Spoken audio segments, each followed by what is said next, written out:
Mobilitazione di Coldiretti a difesa del riso italiano, minacciato dall'importazione di riso cambogiano. A Venezia una nutrita delegazione di produttori provenienti da tutto il Veneto ha incontrato a Palazzo Balbi l'assessore regionale all'agricoltura Franco Manzato, l'assessore al bilancio Roberto Ciambetti e il presidente del Consiglio regionale Clodovaldo Ruffato.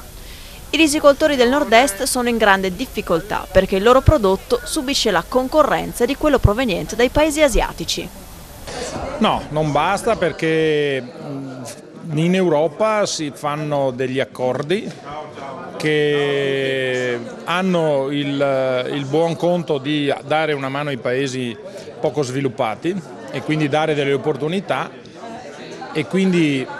sottraggono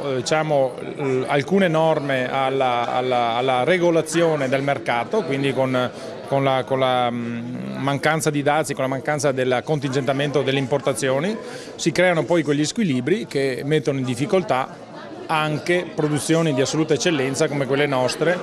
del vialone nano e del riso del Delta. Per questo noi chiediamo che ci sia una fortissima presa di posizione da parte della politica italiana e veneta che attui l'accordo e quindi applichi la clausola di salvaguardia in modo da parare i colpi che una globalizzazione così spinta dall'estate scorsa ha portato dentro il mondo della risicoltura italiana. Noi abbiamo bisogno quindi di razionalizzare la filiera, creando anche quei luoghi fisici dove si parla di prezzo e di riso e di prezzo del riso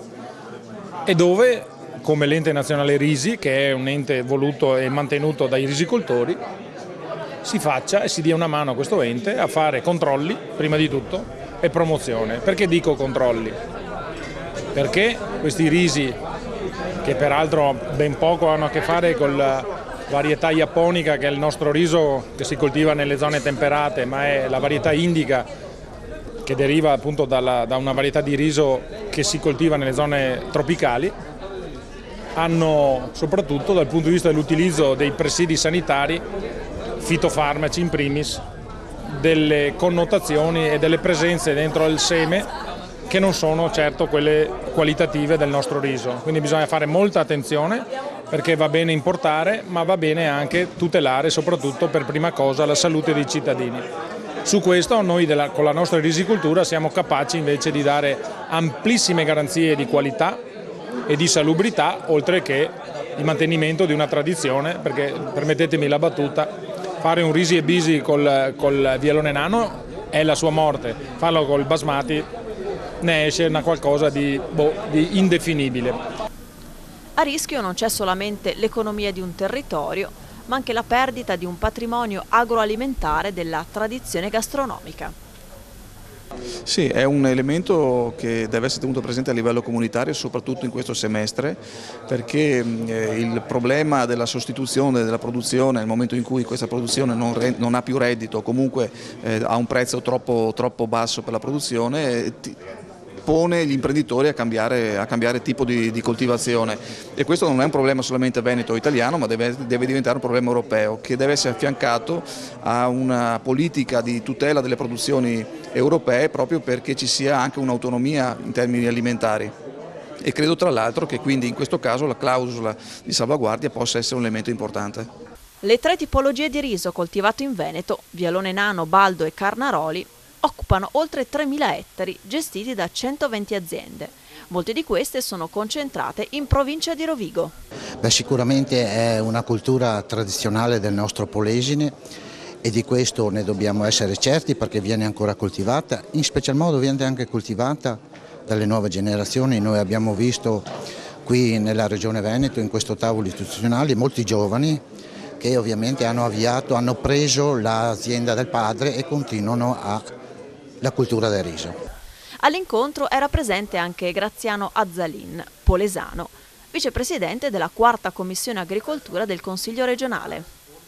Sì, uno dei problemi dell'agricoltura italiana è appunto la tutela delle proprie eccellenze e il riso IGP del Polesine è una di queste. Non è solo un problema produttivo, dietro la coltivazione del riso c'è tutto un mondo enogastronomico, un mondo di cultura, un mondo di tradizioni e attraverso la valorizzazione delle proprie produzioni non solo il Polesine ma il nostro paese può trovare la via per il rilancio e per dare una risposta alla crisi. La battaglia del riso di Coldiretti si è spostata anche a Roma, dove agricoltori e mondine sono arrivati per manifestare davanti al Ministero delle Politiche Agricole, con la distribuzione del vero riso italiano. A seguito di questo, il governo italiano ha deciso di inviare alla Commissione europea la richiesta di applicare all'importazione di riso dalla Cambogia la clausola di salvaguardia.